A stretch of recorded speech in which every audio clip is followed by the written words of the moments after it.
aku menemukan dirimu.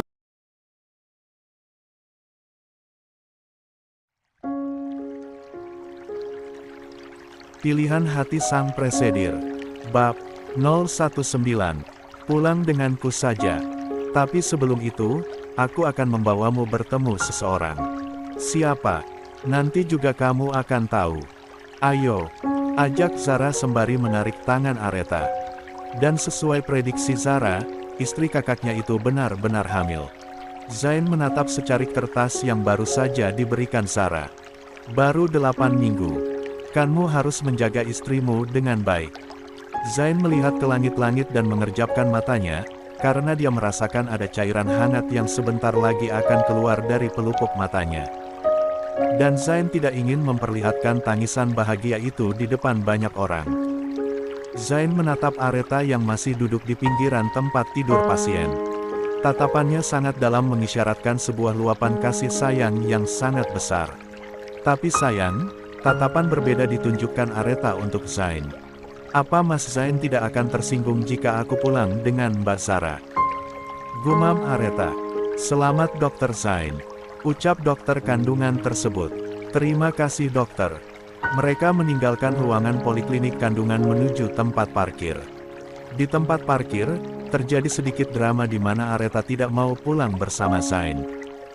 Dan yang terjadi akhirnya adalah, Zain harus melepas pakaiannya dan menyimpannya di mobil Zara. Zain hanya mengenakan kaos oblong dan barulah Aretha mau pulang dengannya. Meski sebenarnya, aroma parfum itu masih bisa tercium dan sangat mengganggu indera penciuman Aretha, namun Aretha berusaha untuk menahannya. 301.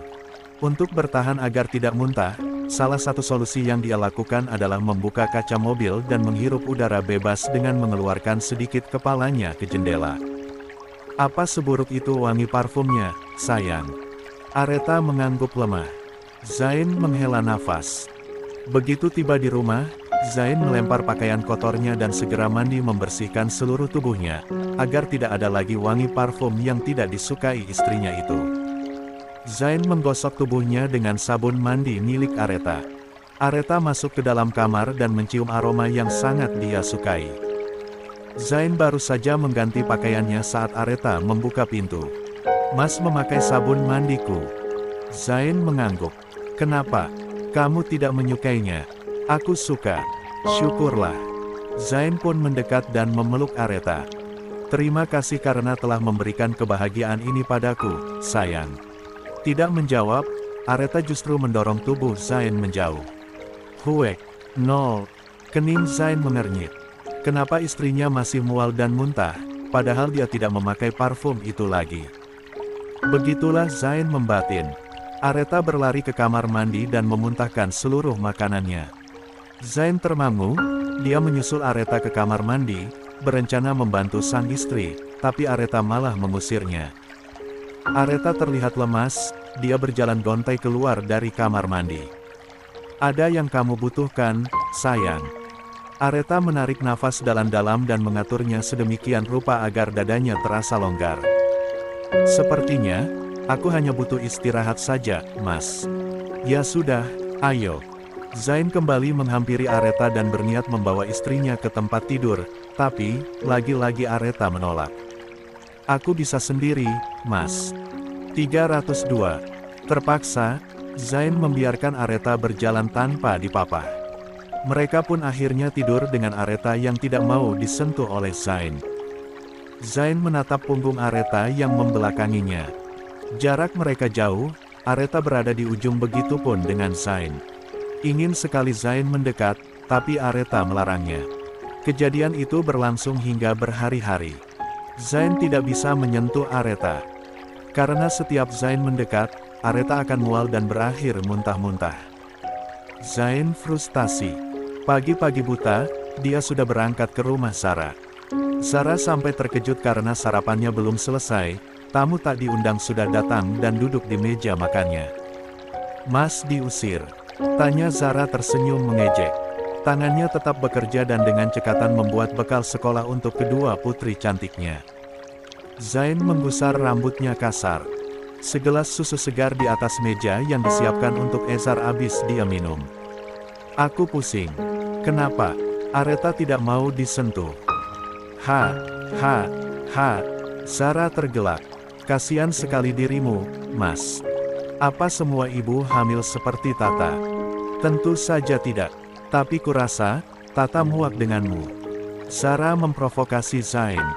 Ezar yang datang membawa si kembar yang sudah lengkap dengan seragam sekolahnya ikut terkekeh dengan perkataan istrinya. Ezar mencium kening Sarah di depan Zain. Melihat itu, Zain menyipitkan kedua matanya. Jangan bermesraan di depanku. Kalian membuatku iri.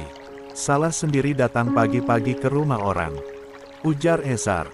Sembari menarik kursi, Marwah menatap heran ke arah Zain. Uncel diusir Aunty Tata, ya. Sarah dan Ezar tertawa geli dengan perkataan Marwah, karena beberapa menit lalu, Sarah mengucapkan kalimat yang sama. 303. Dasar anak dan mama sama saja. Kesal Zain. Dengan senyum yang dipaksakan, Zain beralih menatap tajam ke arah Marwah. Tidak, sayang. Mana mungkin Aunty mengusir suaminya yang tampan ini. Marwah melipat kedua tangannya di depan dada. Bisa saja, siapa tahu Uncel sudah tidak setampan itu di mata Aunty. Zain memutar bola matanya jengah. Datang lagi Safa menghampiri Zain dan mengusap bahu lebar Uncelnya itu. Yang sabar, ya Uncel. Apa rasa, Aunty memang sudah tidak menyukaimu lagi. Uncel harus bekerja ekstra untuk membuat Aunty jatuh cinta lagi padamu. Tapi sepertinya itu sulit. Karena di luar sana, banyak dokter yang tampan yang siap merebut hati istri cantikmu itu, Uncel. Lagian, aku perhatikan beberapa bulan ini, Aunty Tata terlihat semakin cantik. Jauh berbeda dengan dirimu. Lihat wajahmu yang penuh bulu itu. Safa menunjuk wajah Zain. Uncel tahu monyet kan? Lanjut Safa membuat Zain lunglai. Pecah tafewea di ruang makan itu. Zain jadi semakin kesal dengan perkataan Safa. Bukannya membela, Safa justru semakin membuat Zain terbuli. Zain mengambil 2 mangkuk sereal dan menaruhnya di depan 2 anak kembar itu. Sebaiknya kalian makan lalu berangkat ke sekolah. Oke, kalian sungguh sangat mengganggu. Ucapnya dengan senyum tertahan dengan gigi yang gemeretak saling beradu. 304. 88. LD si kembar. Bukannya mendapat pencerahan atau sedikit saja kalimat penghiburan, Zain malah dibuli abis-habisan. Dengan langkah gontai, Zain meninggalkan rumah adiknya. Dan yang pasti, dia pulang dengan tangan kosong. Hanya Ezar yang sedikit berbaik hati dan memberikan nasihat padanya. Sebelum membunyikan mesin kendaraan.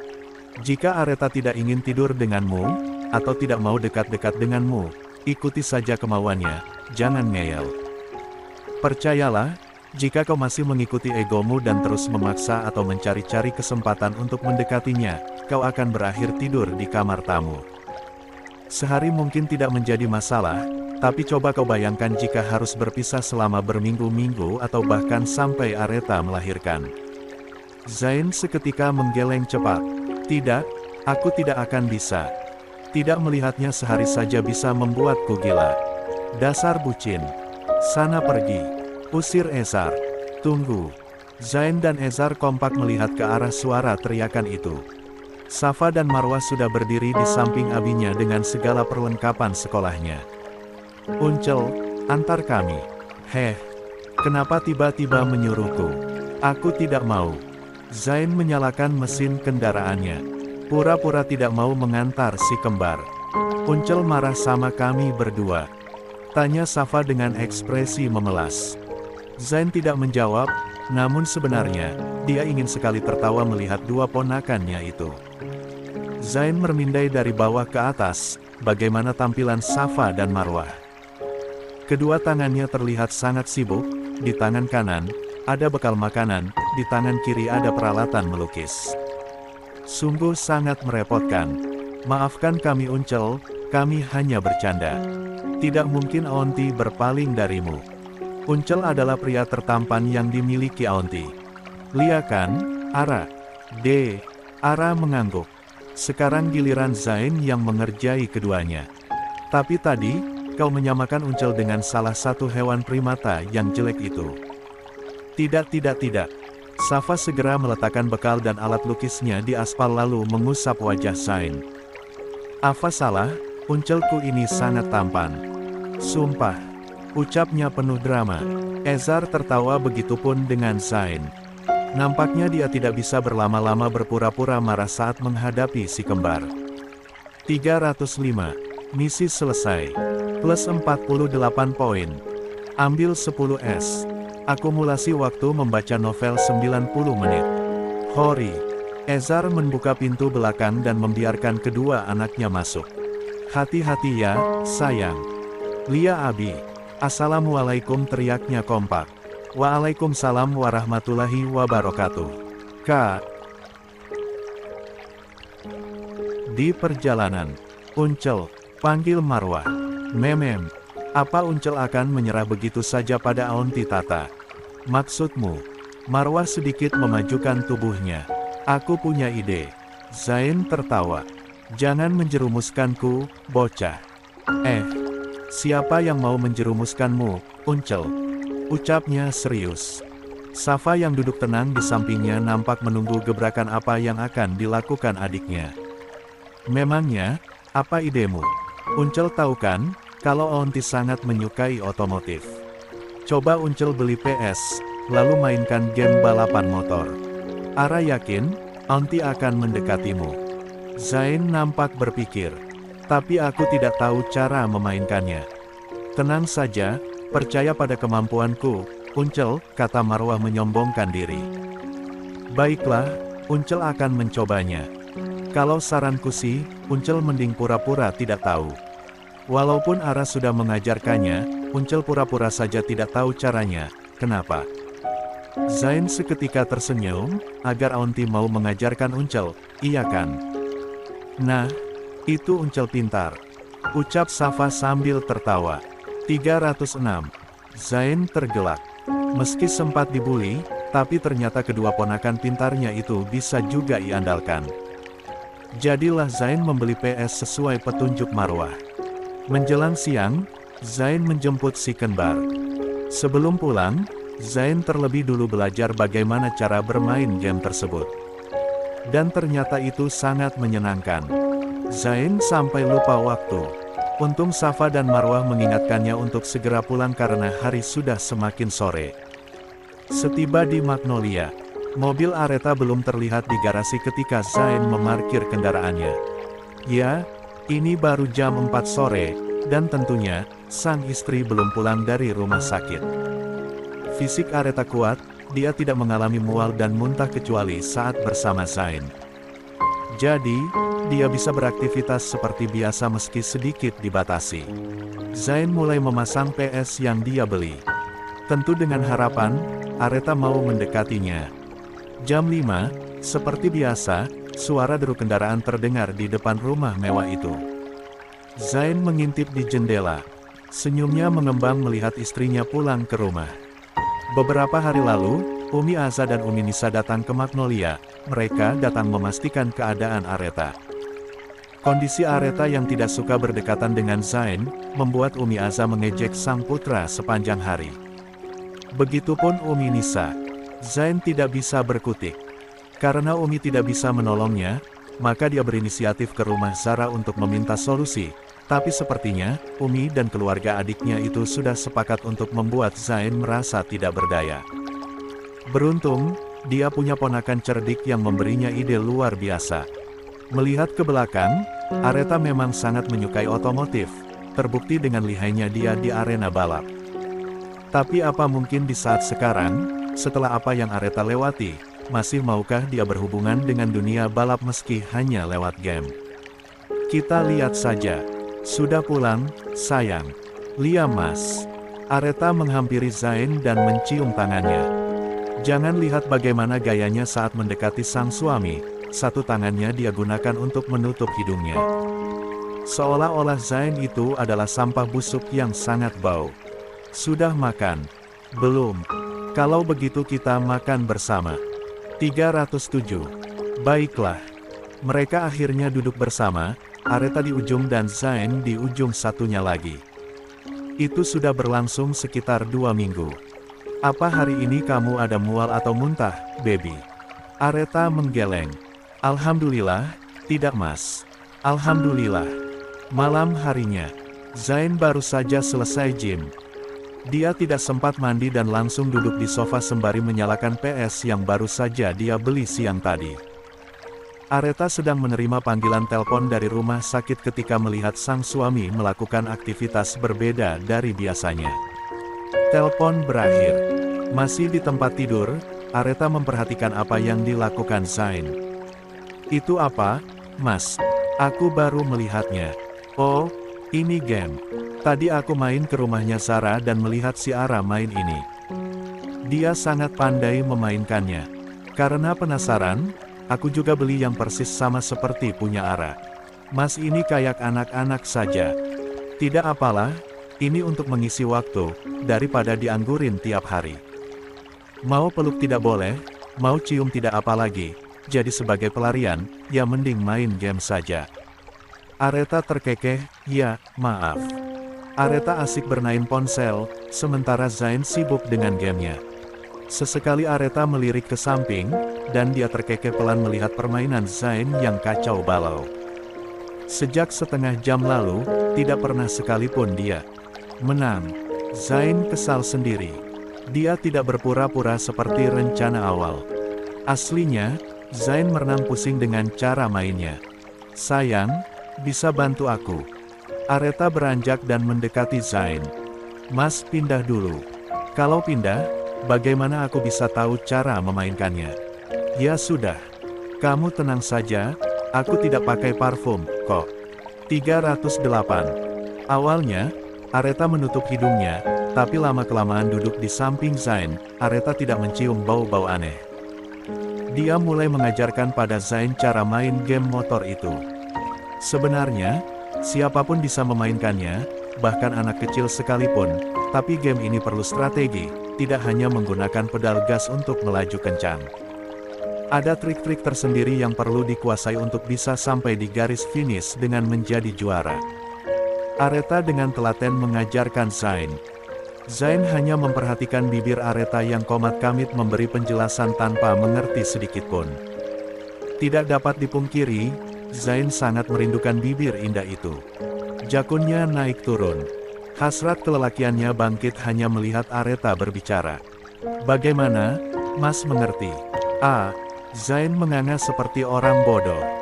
Aretha tertawa. Kalau tidak suka main ginian jangan dibeli, mas. Aku tahu ini salah satu taktikmu untuk dekat denganku. Aku juga sangat merindukanmu, tapi mual dan muntah itu rasanya sangat tidak enak. Jadi aku menahannya sesaat. Semoga ini tidak lama. Zain menatap Aretha. Tapi, kita sudah lebih sejam duduk berdua dan kamu tidak mual ataupun muntah.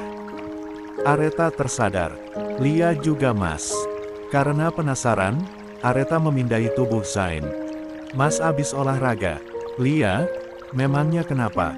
Belum mandi. Bau ya. Zain mencium dirinya sendiri. Tidak, Aretha malah mendekat. Dia menciumi dada Zain. Wangi. Masa sih? Lia, aku serius. Wanita hamil ini memang aneh. Aku mandi dan pakai parfum dibilang bau, sekarang belum mandi dan penuh keringat dibilang harum. Aretha terkekeh. 309. Kap. Aretha mencium singkat bibir Zain. Kamu memancingku. Aretha mengangguk dan menunjuk sesuatu seperti pisang Ambon di sela paha Zain. Aku menginginkannya. 1. Asteris asteris asteris asteris asteris asteris asteris asteris asteris asteris asteris asteris asteris t asteris asteris 310. 89. Rindu. Kamu serius? Tanya Zain dengan kening hampir menyatu. Pasalnya, yang dia tahu dan yang dia alami selama ini, Aretha menyukai tubuhnya yang bersih tanpa adanya bau keringat. Karena itu, mereka akan memulai ritual rutin pasangan suami dalam keadaan tubuh yang bersih. Namun, hari ini, sang istri meminta hal yang baru. Lia, aku serius. Aku menginginkannya. Tanpa menunggu lama, Zain mengangkat tubuh Aretha ke tempat tidur. Ciuman-ciuman lembut hingga yang paling menuntut dilancarkan Zain. Tidak dia biarkan sesenti pun tubuh istrinya terlewatkan dari sentuhan lidah dan bibirnya. Aretha yang haus dengan sentuhan itu pun memperlihatkan reaksi yang sangat Zain sukai. Desahan-desahan dari suara yang paling rendah mengalun hingga jeritan-jeritan liar yang membuat Zain semakin menggila. Aretha terlihat sangat agresif, dan Zain menyukai istrinya yang keluar dari kepribadiannya. Apalagi ini menyangkut seks. Zain benar-benar melayang karena layanan ranjang Aretha yang semakin lama semakin dahsyat. "Mas menyukainya?" tanya Aretha bersamaan dengan tangannya yang bergerak naik turun tepat di sela paha Zain. Pisang itu semakin lama semakin mengeras seiring intensnya Aretha melakukan gerakan yang sama. Zain tidak bisa berucap, matanya terpejam merasai dan menikmati sentuhan lembut itu. Suara desis bak ular berbisa terdengar jika Aretha mempercepat gerakannya. Dan semakin lama, Zain semakin tidak tahan. "Sekarang, kamu sangat lihai, baby," ucapnya lalu menindih tubuh Aretha dan mencium bibir itu rakus. Zain mengarahkan senjatanya ke sasaran kenikmatan. "Pelan-pelan ya, Mas," bisik Aretha. "Lia, sayang." Dan perjalanan panjang meraih nikmat dunia akhirnya tercapai setelah berjuang dengan penuh keringat. Zain terkulai lemas. Begitupun dengan Aretha. Sepanjang malam, Zain mendekap sang istri. Hal yang sangat dia rindukan beberapa minggu terakhir ini. Hal lucu dan menjadi pertanyaan para pegawai Brawijaya Hospital, semua staf, ada yang melongo dan terheran-heran. Bahkan ada yang sampai tergelak parah melihat Zain yang setiap sore harus mengunjungi ruang treadmill untuk membuat tubuhnya berkeringat. Zain tidak peduli dengan setiap mata yang memandang aneh terhadapnya, yang terpenting, dia akan tidur bersama. 311. Istrinya setiap malam, memeluk sang pujaan hati hingga pagi menyingsing. 1. Sifat dingin sedingin Antartika. Wajah kaku seperti pakaian belum kena setrika, semua itu tidak lagi terlihat. Zain benar-benar tunduk pada kuasa seorang Aretha. Sarah dan Ezar sampai menggelengkan kepala dengan tingkah Zain. Ruangan dokter jantung tempatnya treadmill setiap sore sudah seperti ruangannya sendiri. Perawat yang berjaga di ruangan tersebut membiarkan kelakuan Zain yang sangat aneh dan di luar nalar. Sekali dua kali mungkin tidak menjadi masalah, tapi ini setiap hari. Tentu perawat itu bertanya-tanya dengan perilaku tidak wajarnya itu. Perawat wanita itu berdiri sembari melipat kedua tangannya di depan dada. Dia memperhatikan Zain yang baru saja mengatur kecepatan alat treadmill di ruangannya. "Dokter mau ikut lomba maraton?" "Iya," tanyanya sudah tidak tahan. Sudah seminggu Zain mondar-mandir ke ruangannya dan membuatnya selalu pulang terlambat karena menunggu Zain selesai. "Tidak," kata Zain singkat. "Tapi kenapa tiap hari Anda ke sini?" "Kalau untuk kesehatan jantung, saya rasa dokter tidak perlu melakukannya, karena sebulan yang lalu dokter jantung sudah memeriksa Anda dan semuanya normal. Tidak usah cerewet. Kau tunggu saja sampai aku selesai," katanya mulai ngos-ngosan. 1. Perawat itu menghela nafas. "Untung ayah Anda bos saya, Anda tidak. Sudah saya maki juga ini orang," sungutnya dalam hati. Mana berani dia mengatakan secara langsung, bisa-bisa detik itu juga, namanya akan dicoret dari salah satu staf Brawijaya Hospital. 15-20 menit, dia melakukannya setiap hari. Dan hari ini, Aretha mulai mempertanyakan kenapa setiap pulang, baju Zain selalu basah oleh keringat. "Apa yang Mas lakukan di rumah sakit? Apalagi yang dokter lakukan di rumah sakit selain memeriksa pasien, sayang?" "Pertanyaanmu jadi aneh. Bukan itu maksudku. Mas olahraga?" "Iya." "Ya begitulah, mana mau kamu duduk di sampingku jika aku wangi semerbak. Setiap berangkat juga aku harus nge-gym dulu." "Oh, jadi benar apa yang dikatakan Kak Kimi?" "Memangnya apa yang dia katakan? Kalau setiap sore, Mas ke ruangan dokter jantung dan treadmill di sana." Tatap Aretha sedemikian rupa membuat Zain mati kutu dan terpaksa mengakui semuanya. 1. "Astagfirullah Mas, Mas ini sudah merepotkan teman yang berjaga di sana. Mas tidak tahu kan kalau gara-gara Mas yang selalu datang merecoki jam kerjanya, kakak perawat harus pulang telat setiap hari. 312. Zain nampak terkejut. Benarkah? Aku tidak tahu. Aretha menghela nafas. Apa semua ini karena aku? Ya Allah, Mas. Aku tidak mau tahu, ini hari terakhir Mas mengganggu kakak perawat di Poliklinik Cardio. Tapi, nanti kamu tidak mau pulang denganku, bagaimana? Aku akan berusaha keras untuk duduk tenang di sampingmu. Tanpa drama mual dan muntah. Baiklah. Akhirnya mereka pulang. Di perjalanan, Aretha menerima telepon dari pusat rehabilitasi. Mobil putar arah, keduanya bergegas menemui Kanaya. Setengah berlari, Aretha masuk ke dalam ruang bersalin. Zain yang berjalan tertinggal di belakang, tidak henti-henti meneriaki Aretha yang tanpa sadar terus berlari. Hati-hati, sayang. Ingat kamu sedang hamil. Mendengar teriakan Zain, Aretha memperlambat langkahnya. Umi Nisa juga sudah ada di sana. Kanaya baru saja dibawa masuk ke kamar bersalin. Bagaimana kondisinya sejauh ini, Dok? Tanya Aretha pada Dokter Melly. Mereka berdiri menatap dari jendela kaca yang sangat lebar. Syukurlah, sepertinya, dia bisa menerima semua kondisinya dengan baik. Tentang kebencian, kehilangan seseorang, dan kelahiran yang sebentar lagi akan dia lewati, kurasa semua baik-baik saja.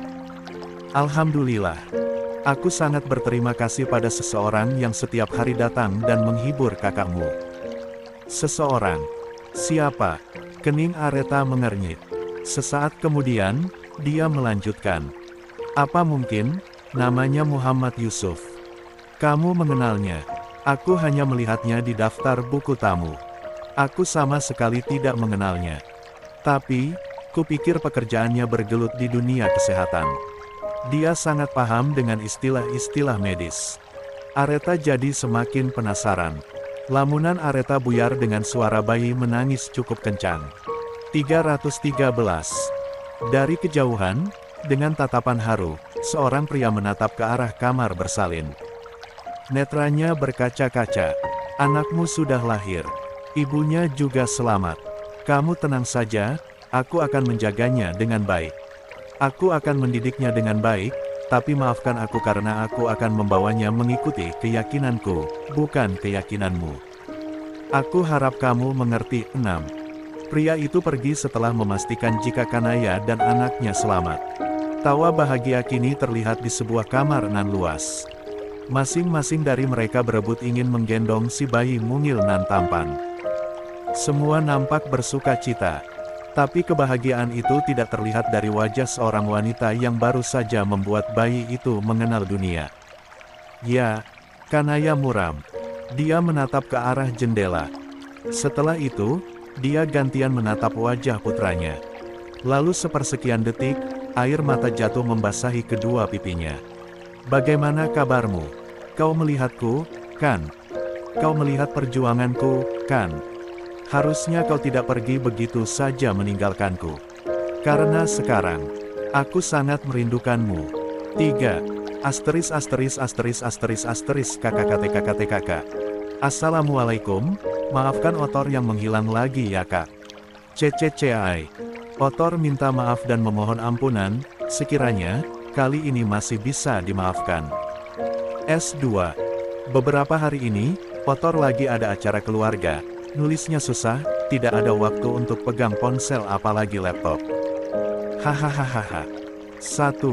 Maaf ya kakak-kakakku semua. 2. Love you all. 314. 90. Muhammad Yusuf. Tak ada Ishak, hanya lelehan air mata yang membuat siapa saja yang melihat akan merasa iba. Umi Nisa memeluk anak sulungnya. Jangan menangis, nak. Kami akan menjaganya untukmu. Kanaya tersenyum getir di sela tangis, sebagai ibunya, aku bisa Umi. Aku bisa menjaganya. Aku menangis bukan karena memikirkan nasibnya Edepan. Ada nama Mahawira di belakang namanya, dan itu tidak akan membuatnya hidup susah. Lalu apa yang membuatmu menangis, sayang? Kanaya bungkam. Tidak ada yang bisa dia ungkapkan dengan kata, karena sejatinya, rindulah yang terasa amat sangat menyiksa, apalagi yang diindukan tidak akan pernah hadir dan terlihat oleh mata. Entah, setelah Reno menyimpan benih di rahimnya dan sekarang benih itu sudah menjadi seorang bayi tampan, Kanaya seakan terikat dengan pria yang pernah bersekutu dengannya menghancurkan kehidupan sang adik. Ada rasa yang tidak bisa diungkapkan. Dan rasa itu semakin hari semakin kuat. Beberapa bulan terakhir, ajakan menikah setiap hari datang padanya. Seorang pria baik dan soleh mengajukan proposal pernikahan, tapi Kanaya masih tetap kekeh menolak. Bukan tidak suka atau tidak cinta, karena pada dasarnya, dia pun menyukai pria itu. Dulu mereka sering menghabiskan waktu berdua, memadu kasih layaknya suami istri. Namun, ada alasan besar di balik penolakan itu. Flashback on. Ayo kita menikah. Rafael, ya, itu namanya dulu. Dulu sebelum kehidupan memporak-porandakan pondasi keyakinannya. 1. Tidak semudah membalik telapak tangan, tidak semudah mencairkan es yang membatu. Rafael butuh proses panjang untuk perjalanan spiritualnya hingga sampai ke titik pasrah dan menerima apa yang ditakdirkan untuknya. Muhammad Yusuf, nama yang sangat bagus. Seorang ulama besar di salah satu negara di benua Asia Barat menyematkan nama itu untuknya. Nama yang diberikan setelah Rafael mengucap 2 kalimat syahadat yang menandakan dirinya resmi memeluk agama Allah. Setiap mengunjungi Kanaya, Rafael atau Yusuf selalu meminta Kanaya untuk menikah dengannya. Di awal, setiap kalimat sakral dengan nada penuh kelembutan itu terucap dari bibir Rafael, Kanaya justru menanggapinya dengan tawa. Dia seperti mendapatkan hiburan ketika adik almarhum Reno itu berkunjung dan menganggap jika kalimat-kalimat yang diucapkan hanyalah sekedar gurauan belaka. Itu hanya candaan semata.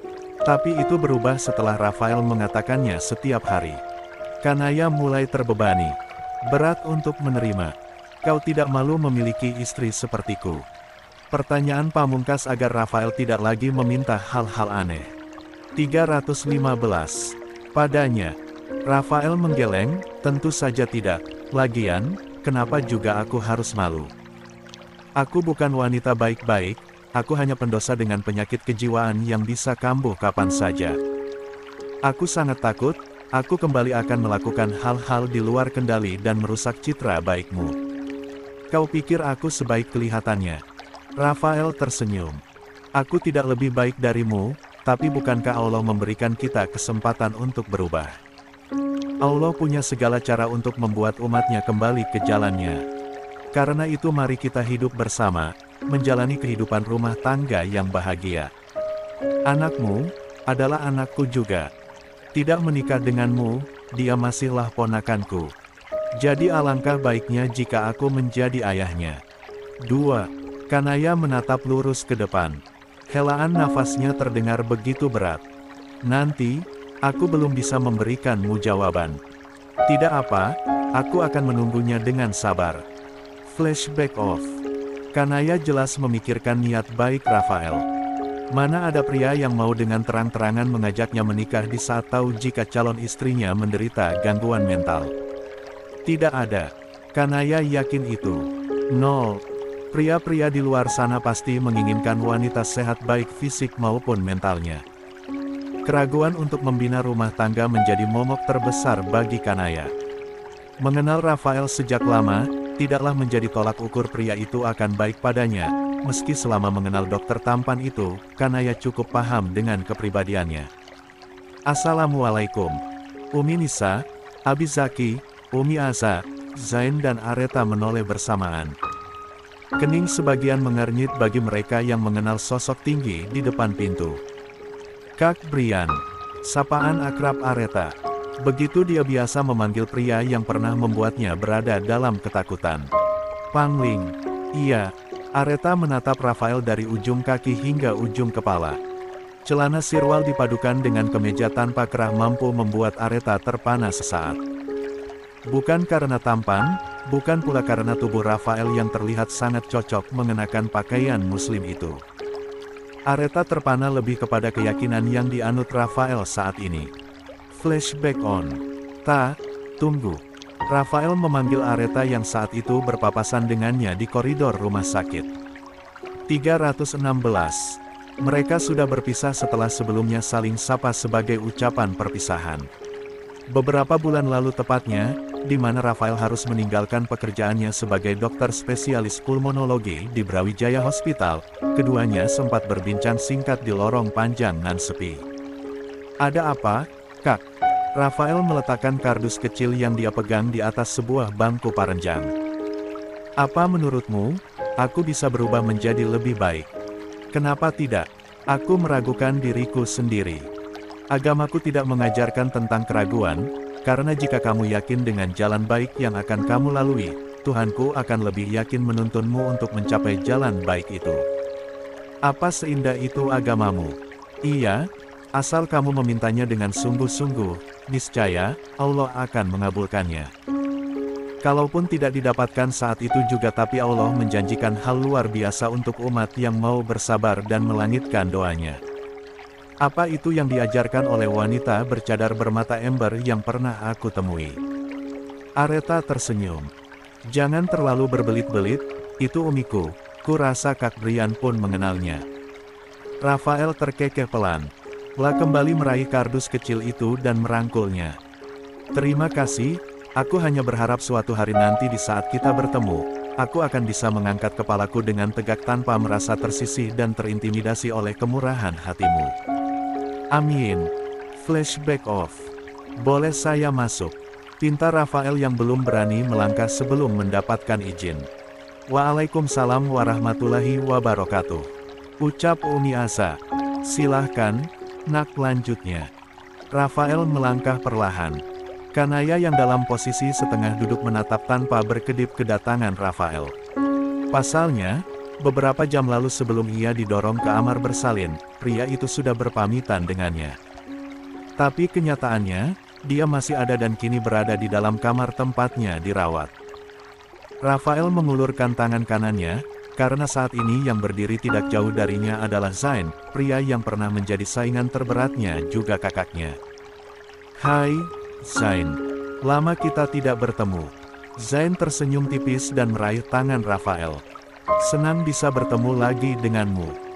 Basa-basi singkat antara Zain dan Rafael berakhir, Rafael berjalan menghampiri Umi Nisa, Umi Aza dan Aretha. Dia, 317, menangkupkan kedua tangannya di depan dada. Umi Nisa sedikit terkejut, dia baru pertama kali melihat Rafael.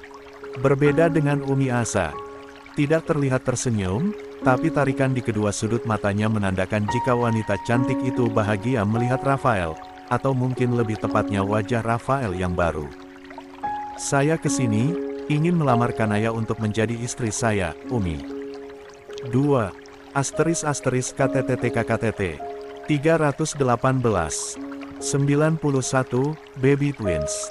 Umi Nisa tercengang. "Nih, melamar?" "Iya Umi. Izinkan saya menikahi Kanaya." Rafael menjawab serius namun masih terbata. Tatapan Kanaya sendu, sungguh Rafael sudah gila. Penolakannya secara terang-terangan selama ini tidak berarti. Justru Rafael berbuat nekat dengan langsung mendatangi Umi Nisa dan mengutarakan niatnya. "Tapi, tunggu. Kamu siapa, Nak? Apa kamu mengenal Kanaya dengan baik?"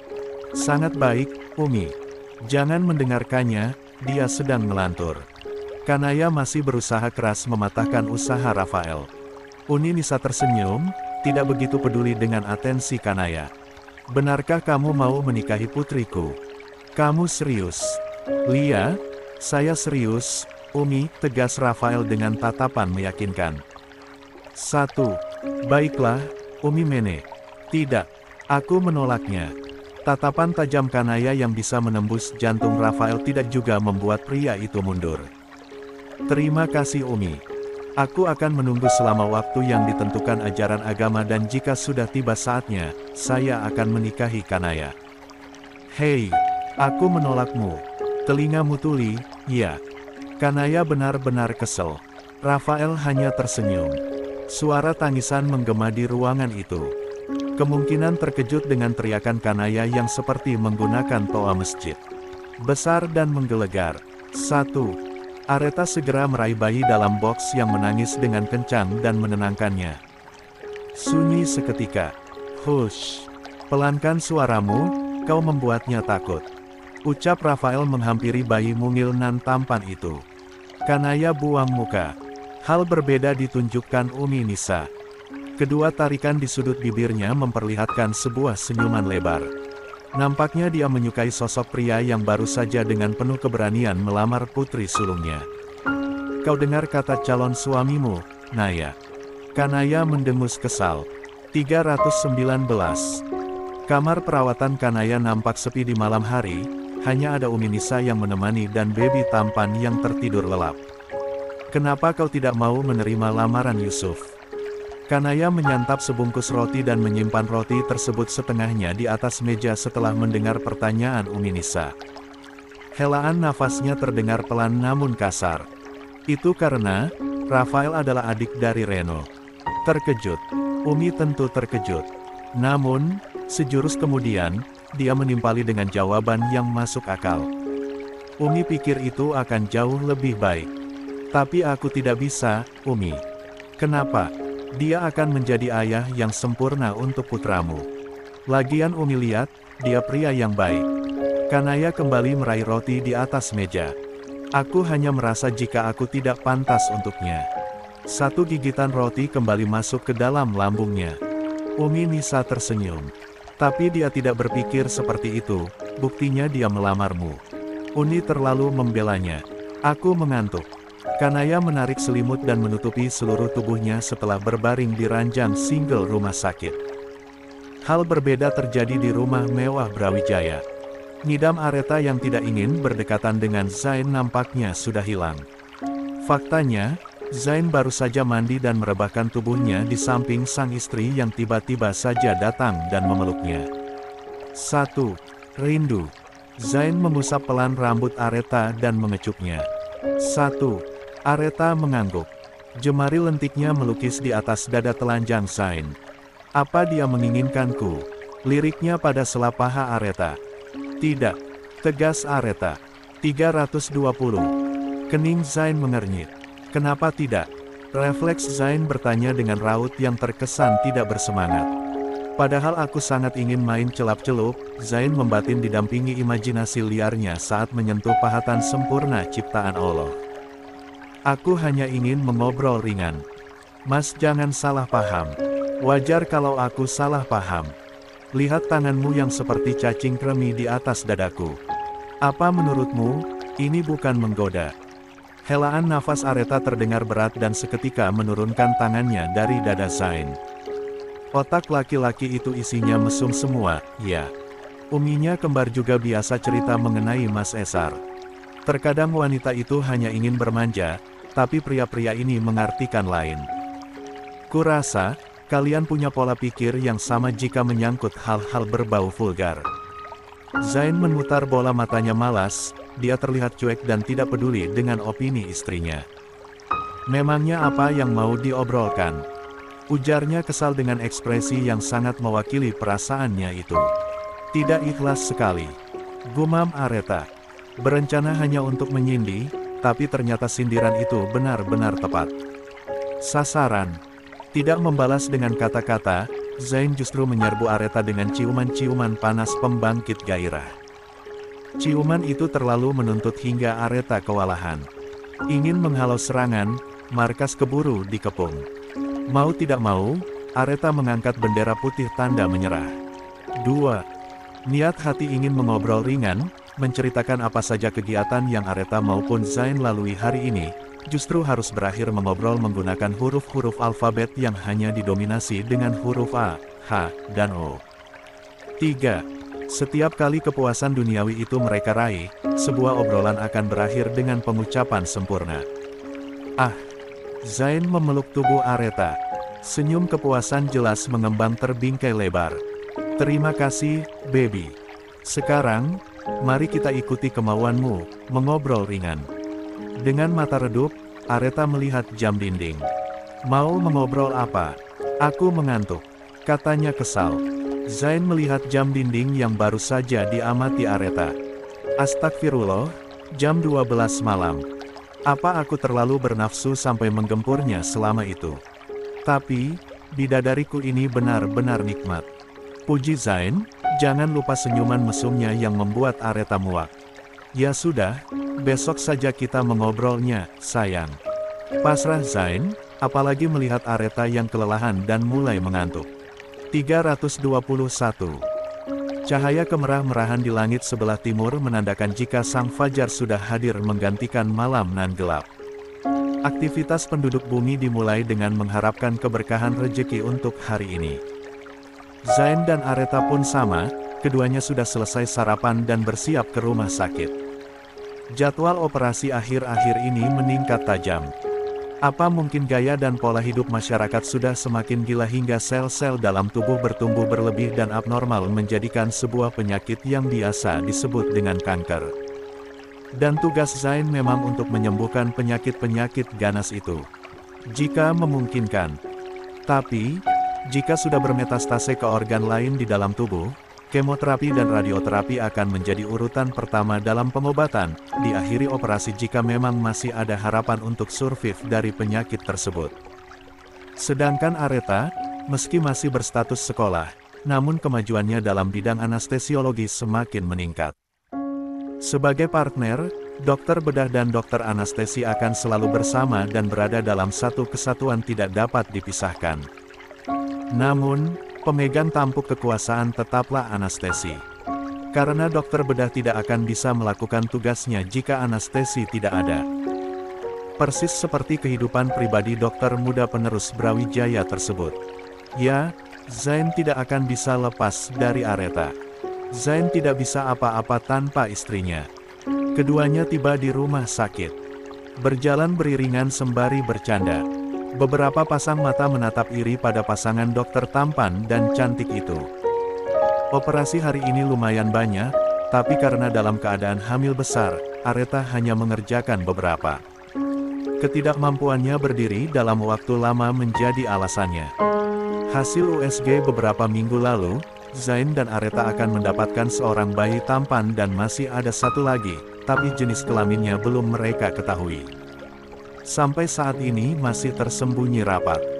2. Ya, seperti Zara, Zain pun akan mendapatkan anak kembar.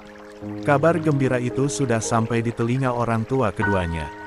Umi Aza sangat antusias, dua anaknya memberikan cucu 4 langsung padanya. Mereka sudah mendapatkan dua wanita cerewet namun sangat soleha, yaitu Safa dan Marwah, kini sudah siap launching bayi tampan milik Zain dan Aretha. Menunggu jenis kelamin yang satunya lagi yang masih abu-abu. 1. 322. 92. Bantuan saudara. Ada apa, Mei? Tanya Zain pada seorang wanita berjas putih yang sedang duduk sembari melakukan pemeriksaan pada Aretha. Kurasa semua baik-baik saja. Kamu menjaganya dengan sangat baik, tak? Terima kasih Kak Mei. Aretha tersenyum simpul dan memperbaiki pakaiannya kembali. Kalian ini sangat luar biasa, suamimu dan Zara terlahir kembar, Zara juga melahirkan dan memiliki anak kembar. Dan sekarang giliranmu. Apa keluarga Brawijaya punya trik khusus untuk mendapatkan baby twins? Rasa-rasanya aku harus berguru pada Prof. Adam. Wanita berjilbab dengan paras ayu itu tertawa renyah. Zain dan Zara pun demikian. Ini kebetulan atau memang sudah menjadi rencana Allah? Anak kembar yang saat itu masih di dalam kandungan, harus membuat sang Abi mengalami depresi yang tiada taraf karena hampir kehilangan istri tercintanya. Dan sekarang, Zara sudah memilikinya, kini Zain pun sama. Mungkin sudah takdir Allah, Mei, kata Zain singkat. Kau benar. Oh iya, apa kamu bisa melihat jenis kelamin babyku yang satunya? Dokter Mei tersenyum. Nampaknya kamu sangat penasaran, bro. Meidina, dokter Obgyn yang direkrut Brawijaya sejak beberapa tahun lalu adalah teman Zain. Mereka satu angkatan di Fakultas Kedokteran, berpisah saat menjalani residensi berbeda, dan kembali bertemu di rumah sakit yang sama. Tentu saja, sesuai penglihatanku, kamu akan mendapatkan sepasang bayi tampan dan cantik. Sama sepertimu dan Zara. 1. Benarkah? Aretha menimpali. Semoga saja aku tidak salah lihat. Amin. Sementara itu, Kanaya mulai disibukkan dengan mengurus bayinya. Pusat rehabilitasi memulangkannya beberapa hari setelah Kanaya melahirkan. Bukan karena kasihan atau memikirkan bayi itu tidak minum ASI dari sang ibu, sebab si bayi tampan nan mungil itu bisa saja tinggal bersama ibu di dalam pusat rehabilitasi di bawah pengawasan perawat dan dokter. Kanaya dipulangkan murni karena sikap dan perilakunya yang beberapa bulan ini memperlihatkan perubahan yang sangat signifikan. Semua itu tidak terlepas dari bantuan Rafael. 323. Sementara, Rafael yang sudah melamar Kanaya masih belum menyerah untuk menaklukkan wanita cantik itu. Ada-ada saja kelakuan Rafael untuk menarik hati Kanaya. Padahal dulu, dia tidak perlu susah payah, karena Kanaya sendirilah yang akan mendatanginya dan naik ke ranjang panas meraup kenikmatan duniawi yang sangat menggairahkan bersama. Namun, sekarang semua nampak berbeda. Kanaya seperti menghindarinya. Dan Rafael harus tahu apa penyebab Kanaya selalu menolak saat ingin menemuinya. Satu senjata Rafael agar bisa bertemu dengan Kanaya hanyalah Umi Nisa. Dengan senyum penuh harap, Umi Nisa mengizinkan Rafael menemui Kanaya. Sebenarnya, izinnya sedikit melenceng dengan apa yang ada di pikiran Rafael. Karena sejatinya, dia memang ingin menemui Kanaya, tapi harus menggunakan nama Baby Fatan. Berkunjung bukan berarti Rafael akan menginjakkan kakinya ke dalam rumah mewah Mahawira. Tidak, dia hanya akan menunggu di teras depan. Kadang sebentar, kadang juga hingga berjam-jam sampai Kanaya mau keluar dan menemaninya walau hanya bertanya kabar lalu pulang. Hingga suatu hari, Rafael tetap mengunjungi Kanaya meski wanita itu nampak risih jika Rafael datang mencarinya. Boleh aku tahu alasan, kenapa kamu tidak menyukaiku? Ungkapnya saat Kanaya bersedia duduk dan mendengarkan keluh kesahnya. Apa aku harus menjawabnya? Lia, tentu saja. Hening. Apa karena Bang Reno? Apa kau mencintai kakakku? Masih hening. Tidak apa. Aku akan tetap menikah denganmu walau kamu tidak menyukaiku. Kenapa kau senekat itu, Rafael? Kamu tampan, kamu bisa mendapatkan wanita yang lebih baik dariku di luar sana. Aku tidak nekat. Atau jangan-jangan karena aku tidak lagi memiliki kekayaan yang ditinggalkan Sanjaya hingga kau terus menolakku. Aku masih mampu, bahkan sangat mampu untuk menghidupimu bersama Fatan. Jangan salah paham. Tidak seperti itu. Lalu, bisa kau beritahu alasannya? Pertanyaan Rafael terdengar sangat menuntut jawaban. Jari jemarinya saling bertaut, Kanaya gugup. Itu karena, aku merasa kalau aku tidak cukup baik untukmu. Ucapnya putus asa. Bagaimana mungkin kau bisa berpikir seperti itu? 324. Lia, kau tahu masa laluku. Aku tidak perlu menyembunyikan semuanya padamu. Bagaimana diriku yang seperti wanita jalan tidur bersama kakakmu, bagaimana aku yang tega hampir membunuh adik kandungnya sendiri. Kamu tidak takut aku akan melakukan hal serupa saat kelak aku bersamamu? Tidak, aku juga bukan orang suci, kamu juga sangat mengenalku. Kamu tahu bagaimana aku yang sangat memuja adikmu, dan kamu tahu juga apa yang aku lakukan padanya. Kita punya masa lalu yang sangat buruk. Kanaya tertunduk, merenungi semua perbuatannya. Tapi, bukankah Allah memberi kita kesempatan untuk bertaubat? Lalu kenapa kita tidak gunakan kesempatan itu selagi Allah masih berbaik hati? Kanaya bungkam.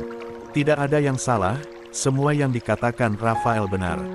Namun, rasanya dia tidak yakin dengan dirinya sendiri. Tapi, kenapa harus aku? Karena aku mencintaimu. Dek. Kanaya menatap intens mata Rafael. Mata nan polos dengan segala keseriusannya di sana, tidak ada sedikitpun Kanaya menemukan kebohongan. Baiklah, mari kita menikah. Rafael tersentak kaget. Kau serius? Kanaya menghela nafas. Apa sih maumu? Tidak, jangan menarik perkataanmu lagi. Tolong, jangan berubah pikiran. Pinta Rafael. Tapi, aku harus melakukan sesuatu terlebih dahulu. Apa itu? Besok, Jemput aku jam 8 pagi. Baiklah. Magnolia. Zain berlari dengan kencang setelah mendengarkan teriakan Aretha. Pintu kamar mandi dibuka paksa. Netra Zain membulat dilanda keterkejutan dan kekhawatiran. Tidak ada kata tunggu, Zain segera mengangkat tubuh Aretha yang terduduk di lantai kamar mandi dengan banyak. 325. Darah yang keluar dari area sensitifnya. Zain membawa Aretha ke rumah sakit. Nyawanya hanya satu, tapi dia seperti tidak peduli dengan itu asalkan Aretha bisa segera tertolong. Zain lupa kalau mobilnya ada rem. Dia terus melaju dengan kecepatan tinggi. Padahal ada Aretha yang bersama dengannya. Dia bahkan tidak menyadari jika petaka datang, mungkin bukan hanya dirinya saja, tapi ada Aretha dan kedua bayinya yang terancam. Tiba di rumah sakit, Zain segera membawa istrinya ke IGD khusus bersalin. Dokter Mei sudah menunggu dengan cemas di sana. Apa yang terjadi, Zain? Tadinya, dia izin ke kamar mandi. Aku yang salah, Kak Mei. Aku tidak lihat jika ada sabun yang tertumpah di lantai. Terangnya sembari memegang tangan dokter itu dengan kuat, menahan rasa sakit yang sangat dahsyat. Dorong segera ke kamar operasi, perintah Dokter Mei. Zain seketika menelpon keluarganya. Semua keluarga panik, tidak terkecuali Kanaya. Berbondong-bondong mereka ke rumah sakit. Ini kali kedua, Zain menatap lampu merah di depan pintu kamar operasi. Seperti dejavu, hatinya kembali hancur. Begitu banyak cobaan hidup untuknya dan sang istri. Netranya kembali mengeluarkan cairan hangat yang mengalir dan membasahi kedua pipinya. Zain kembali menangis. Keluarga Brawijaya dan Mahawira tiba di rumah sakit dan segera menghampiri Zain yang terpuruk. Belayan kasih sang Umi beserta kalimat-kalimat menenangkan sedikit banyak membuat hatinya menghangat. Seorang perawat keluar. Zain menghampiri. Kimi, bagaimana dengan istriku? Dokter Reta kehilangan banyak darah dok. Kami butuh 2 kantong lagi. Persediaan tidak cukup. 1. Aku saja. Abi Zaki mengajukan diri. Kanaya mendekat dan memegang tangan Abi. Abi baru pulang dari perjalanan bisnis, dan Abi pasti masih sangat lelah. Biar aku saja. Golongan darah kami sama. Tapi kamu menyusui, sayang. Itu beresiko besar, kata Umi Nisa. 326. Kanaya tersenyum, tidak apa-apa, Umi. Zain menatap Kanaya. Sebaiknya jangan lakukan, ASImu akan berkurang dan kamu berpotensi anemia. Anehnya, Kanaya justru tersenyum. Fatan pasti mengerti, ibunya sedang membantu tante kesayangannya. 327. 93, lolos lagi dari maut. Tidak ada yang setuju termasuk Zain, tapi Kanaya tetap pada pendiriannya, mendonorkan darahnya untuk membantu Aretha, adik yang pernah dia siksa untuk waktu yang cukup lama. Baginya, setetes atau bahkan sekantong 2 kantong darah, tetap tidak bisa menebus kesalahannya di masa lalu. Kanaya melangkah masuk ke dalam sebuah ruangan, mendapatkan pemeriksaan, cross-check kecocokan darah. Dan alhamdulillah, darah keduanya cocok. 2 kantong sudah ada di tangan. Sayup-sayup, Kanaya bisa mendengar tangisan-tangisan bayi. Senyumnya merekah. Selamat, Dad. Kamu sudah menjadi ibu. Setelah mendonorkan darahnya, Kanaya tampak lemas. Wajahnya pucat. Tapi bukan keluarga Brawijaya namanya jika tidak bisa memberikan pelayanan terbaiknya bagi siapa saja yang menolong anggota keluarga mereka. Kanaya dibawa ke ruangan menggunakan kursi roda. Kepalanya sedikit pusing. Itu wajar mengingat ia baru saja kehilangan banyak darah.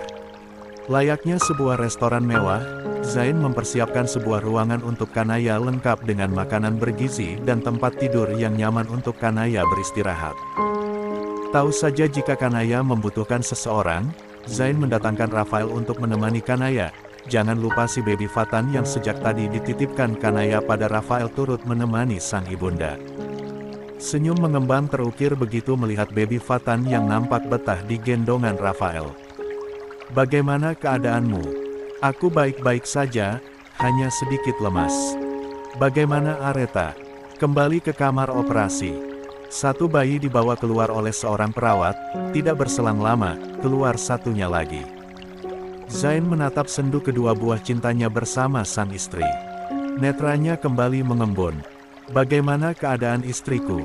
Dokter Reta dalam kondisi stabil dok. 328. Alhamdulillah. Banyak kekhawatiran yang membuat Zain gulana. 34 minggu, itu usai kehamilan Areta di saat Zain menemukannya terjatuh di kamar mandi. Kedua bayinya lahir prematur, tapi peluang hidup masih sangat tinggi meski harus melewati serangkaian pemeriksaan dan pemantauan di dalam inkubator. Bayi kembar itu harus dirawat intensif untuk beberapa pekan ke depan, menunggu berat badan mereka stabil sesuai perhitungan dokter. Belum lagi nyawa sang ibu yang juga terancam. Bagaimana Zain bisa berpikir jernih jika orang-orang terkasihnya berada dalam bahaya? Beberapa jam kemudian, Areta dibawa keluar. Zain tidak henti menatap wajah istrinya yang masih menutup mata hingga tiba di ruang perawatan. Zain tidak meninggalkan Areta sedikit pun, sama persis seperti kejadian dulu. Jujur, Zain trauma. Dia dokter, sehari-hari kerjanya di rumah sakit, bahkan mungkin lebih banyak waktu yang dia habiskan di tempat kerja ketimbang di rumah.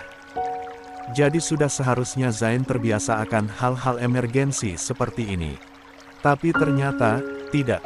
Zain kehilangan pijakan dan sandaran ketika kedua kalinya dia melihat di depan mata bagaimana pujaan hatinya harus berjuang melawan maut. Perasaannya kacau. Dadanya serasa dihimpit bebatuan besar hingga jantungnya sulit memompa dan paru-parunya sulit mengembang dan bernafas. Allah begitu menyayanginya hingga memberikan cobaan yang bertubi-tubi, menaikkan level keimanannya dari segala ujian hidup yang dipersembahkan Allah padanya. Tinggallah Zain berdua dengan Areta. Umi Asa, Umi Nisa, Abi Zaki dan Abi Adam memilih melihat cucu-cucu mereka. Tidak ada gunanya juga mereka berlama-lama di dalam kamar menunggui Areta sadar. Toh sudah ada seorang dokter handal yang duduk tenang menjaganya hingga membuka mata. Sejam berlalu, netra Areta terbuka perlahan. Di sekitarnya terasa temaram. Pencahayaan sangat minim. Hanya beberapa lampu kecil yang menyala di sudut-sudut ruang. Di samping kanannya, Zain sedang khusyuk menjalankan sholat. Entah sudah jam berapa, Areta tidak paham. Areta melepas selang oksigen di hidungnya yang membuatnya tidak nyaman. Nyeri di bagian perut tidak begitu mengganggu. Untuk bangun dan duduk, dia mampu. Tapi tampaknya Areta masih ragu. Zain meletakkan sejadah di sandaran kursi. Melihat pergerakan di atas ranjang, Zain segera mendekat. Tidak dapat menutupi rasa bahagianya, Zain menghambur dan memeluk Areta. 329. Aku tidak bisa menjamin, jantungku masih akan berdetak kalau kau sekali lagi mengagetkanku, sayang.